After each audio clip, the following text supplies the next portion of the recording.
Here's the bottom line. We're going into a game on Friday, and we have an offense that has struggled the entire season, and they need to get going. And we keep looking at this puzzle, and I'm listening to the press conferences yesterday, and Patullo's being asked the same questions over and over. Jalen's asked the same questions over and over. They were in the siege a little bit, huh? Why does the offense stink? Well, I have the answer. The answer's right here in front of us all, Hugh Douglas. What is it? Well, the answer is quite simple to me. The run game stinks. It comes back to this for me. The Eagles' run game is the biggest issue with the football team. Elliot's going to join us at 11 o'clock. And I heard him yesterday on the afternoon show saying the penalties are holding the team back. All right, well, that's part of it. But that's a small sample of the plays. I know Sunday was egregious with 14 penalties, but that's not it. Patullo's spinning the penalty. They can't run the football. And I feel like that has been the foundation of the Eagles in the entire Sirianni and Hurts era. And without that, they're stuck. And I look at the numbers, and it's stark. So here's where the Eagles have ranked. I'm going to give you the last 4 years, then we'll get to this year. The first 4 years, 2021 through 2024, of Sirianni and Hurts together. Mm-hmm. Eagles rush rankings, number 1, number 4, number 9, number 2. So they were top 10 every year.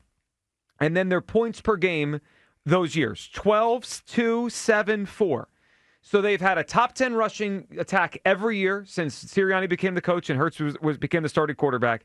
And they have been 12th, 2nd, 7th, and 4th. So basically, aside from 2021 when they had Rager, they've been a top 10 scoring offense every year, top 10 rushing offense. Those two things go together. This year, they are 21st in the NFL in rushing yards. They're 17th in points per game. To me, it's that simple. If they could run the football better, they'd sustain offense, they'd score more points.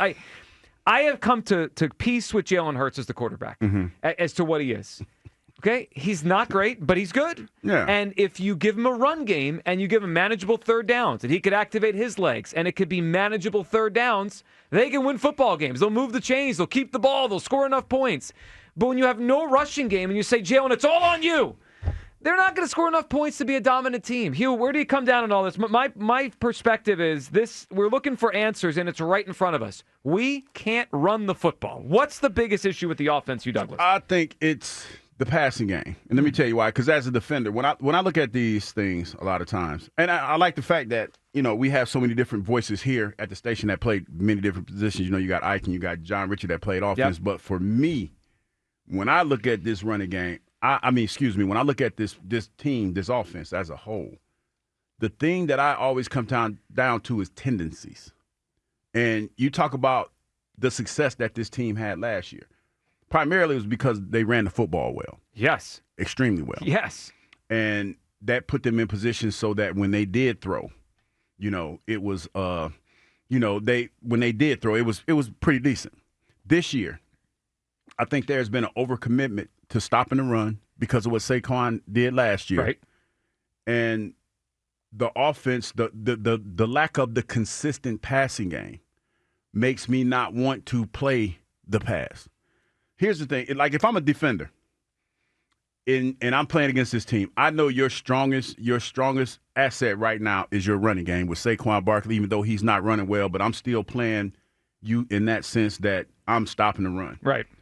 The passing game all season long, when you look at it, if you just go back and just look at the numbers, has been up and down all season long. Even to the point where it's like halves they're good and halves they're horrendous. Yes. Yep.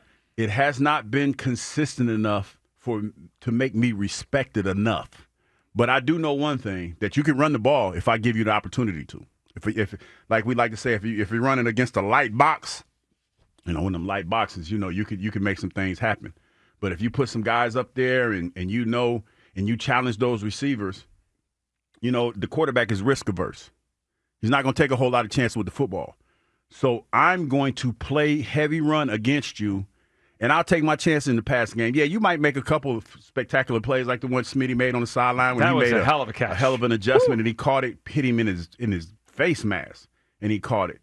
But those plays are few and far between, Joe. That's a fact. When you go look at all the games that we've had this year, you'll see a spattering of big-time passing plays in each one of those games, but not the consistency that you need it to be in order for me to respect it. To me, it's the passing game. 215-592-9494. Where do you come down? What's the biggest problem with the offense? I mean, we can all be clear and frank and not have to beat around the bush. The offense has stunk this year. I mean, there's a reason their rankings are where they are, but they're the worst 3-and-out team in pro football. They're in the bottom in terms of points per game. Their drives that end in a score percentage is down there with the Jets and the Saints. This is a bad offensive team right now. It shouldn't be. Based on personnel, at least we don't think it should be, but that's what they are. What's the biggest problem with this? And I just keep coming back to the running game was their get-out-of-jail-free card. It was their everything. And it really has been that since Sirianni and Hurts came together. The run game was the foundation of this thing, and then they threw it off of that, and Jalen made enough plays where they won games. But I even go to when things are right, the run game is wrong. Let's go to Sunday. They got up 21-0. They're the only team in pro football this year to blow a 14-point lead and a 21-point lead. The reason is because they can't run the clock out. When you have a lead, you want to run the football to end the game. We can't even do that. I just kept sitting there on my couch Sunday when they were going 3-and-out, up 14 points in the second half. I'm like, they're going to give the game back. They're going to give the game back. They can't sustain offense. They can't shorten these games. Last year, I think back to that series they had late in the game against the Steelers last year when they won that game here in Philadelphia. They had a 10-minute drive to end the game because they could move the chains. They could run the football. That's out now. And until we get that back, I think we're going to keep struggling. 215-592-9494. Let's hear some national voices on what the hell's going on with this offense as we get ready for a Black Friday game. Let's hear Peter Schrager on with Pat McAfee a couple days ago, talking about Kevin Patullo, and now his hands kind of maybe are tied here. Here's what I'll say about Kevin Patullo. He comes from that Frank Reich tree. He comes there from Nick Sirianni. What? When he was with Phil Rivers and they were with the Colts, they used to throw the ball all over the yard. And Sirianni and Reich likes to throw the ball. They used to do motion. You're not seeing any of it. You're seeing basically, can AJ and Devontae go one-on-one? Can they make their plays? Can Saquon break a tackle? And that's the offense. This is not a guy who just woke up and was handed the job here. This is a guy who's had a career learning about offenses and designing offenses. And I don't think it's necessarily by design that this is the offense that it is. It seems like maybe this is what he thinks is their best chance to win, given what they've got at the quarterback spot and what they've got going with offense. Trust me, he knows how to do all the stuff that we see, all the bells and whistles. They're not even trying it. So that's the red flag to me. Why not give this offense a chance to do something creative? Why not give this offense a chance to run some of the exotic stuff that his offenses have run before? What I told you so, Douglas, at 10-10? No, I ain't said nothing, man. I ain't said nothing. It's just interesting, the wording and the way that he's framing it, and it's almost like he's trying to say that this offense, for whatever reason, is handicapped. It's hamstrung, and we don't know why. Well, we might. I mean, so my I guess pushback would be it's always been that. I guess for me, the passing game hasn't become more limited. It's just we can't run the ball to help the passing game out, and I think that's a huge part of this. On the other side, another national voice talking about the other side of this game on Sunday. Listen to Dan Orlovsky, the way he spoke about the Bears offense. Ben Johnson now running it. Caleb Williams, the quarterback. The coach will tell you exactly what he thinks of the player by the plays that he calls. And right now, the playbook is wide open in Chicago. And that's a total credit, certainly to the quarterback. You want to run the football? Great. You want to go hard ball, play action out of the gun? Great. They can get an empty and throw it on the goal line, and he's quick and decisive. I think the biggest thing for me, D-Butt, outside of that, what I'm just talking about is the playbook is so wide open. It was interesting to hear a former quarterback, Orlovsky, obviously a former quarterback, saying that the play calling will tell you what the coaches think of the players. It does. Of course it does. Because there were certain things we didn't run defensively because I just didn't want to run them. You know what I mean? I mean, it's not. It's like, and that's not schematically. That's more like certain like defensive we were in. Like we were in a defense we used to call elephant package. That's where you had the bigger defensive ends. Right. Because I was on a smaller size, they didn't have me out there. You know what I mean? And it's. You have to see. This is where I implore people to kind of listen to what's being said, because if there's limitations in somebody's ability to do some things, then it limits what you can do offensively or defensively for that matter.